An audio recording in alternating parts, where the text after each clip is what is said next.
कोडरमा लोकसभा से निर्दलीय प्रत्याशी प्रोफेसर जयप्रकाश वर्मा ने बुधवार को डीसी ऑफिस पहुंचकर अपना नामांकन कराया।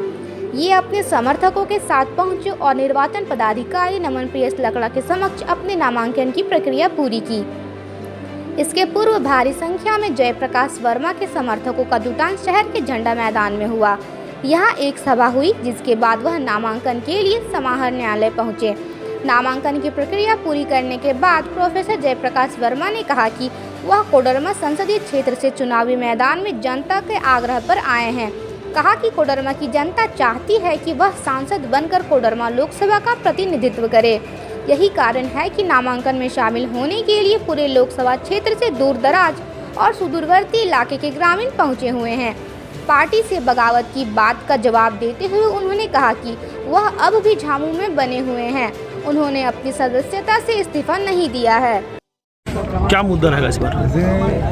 जनता आज हर समय नेताओं से ठगी जा रही है। नेता एमपी बनते हैं, एमएलए बनते हैं और जनता से कोसों दूर हो जाते हैं। जनता को मुसीबत में छोड़ देते हैं, तकलीफ में छोड़ देते हैं, अपने हाल पर छोड़ देते हैं। वो कहते हैं वोटा हो गया है, अब जनता जे हो जहाँ जे रवि रहा भैया, हमारा कोई मतलब नहीं। तो आज इसीलिए जनता बदलाव चाहती है। जनता भी अब समझदार हो गई है, समझने लगी है कि हम लोगों को कैसा नेता चाहिए या कैसा प्रत्याशी चाहिए, जो नेता और प्रत्याशी नहीं हो, जो हमारे भावना को समझता हो, हमारे दुख को समझता हो, हमारे दुख दर्द में हमारे साथ है, हमारी खुशियों में हमारे साथ है। जिसे हम फ़ोन करें तो वो फ़ोन उठा कर पूछे कि बोल रहे हो, ये बात हो कहाँ बोल रहे हो, ऐसा नेता पूछे। जनता तो आज यही खोज रही है, यही चाहती है। और उसके साथ साथ आप लोगों ने तो पहले भी देखा होगा कि जब हम गांडे के विधायक रहे हैं तो गांडे में किस प्रकार से गांडे विधानसभा को कार्य को बढ़ावा मिले। कृषि कार्य को जब बढ़ावा मिलेगा तो छोटे छोटे जो किसान हैं, जो 1 रुपया 2 रुपया कमाने के लिए बाहर जाते हैं और यहाँ खेती भी करेंगे और बहुत सुखद जीवन अपने घर में, गांव में, परिवार के साथ रहेंगे।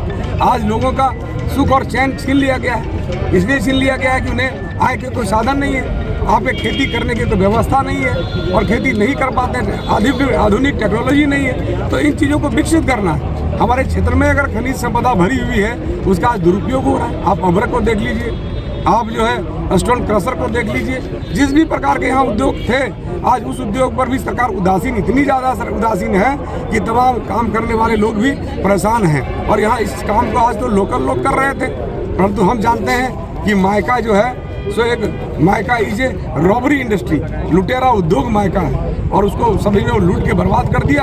और जब गरीब उसके ढिबरा चुनते हैं तो गरीब पर लाठी बरसता है, गरीब को पुलिस रंगदारी मांगता है और जेल में डाल देता है। आपको नहीं, इतना अव्यवस्था, इतना कुव्यवस्था है इस राज्य में, इस जिले में, हर जिले में, इस जिले में नहीं, हर जिले में इन व्यवस्थाओं पर आखिर कौन कहेगा, कौन लड़ेगा। तो इसीलिए मैंने आपको बताना चाहता हूं कि मैं हमेशा निर्भीक होकर के जनता के सवालों के लड़ता हूं और लड़ूंगा और लड़ के जनता को राहत दिलाऊंगा। ठीक है, मैं पूरे झारखंड भर के तमाम सिस्टम को ठीक नहीं कर पाऊंगा, परंतु मैं कोडरमा लोकसभा के तमाम क्षेत्रों को तंदुरुस्त करूंगा, पदाधिकारियों पर लगाव लगाऊंगा और तमाम सिस्टम को तंदुरुस्त करते हुए यहाँ सुचारू रूप से सरकारी मशीनरियाँ चलेंगी और जनता को लाभ मिलेगा।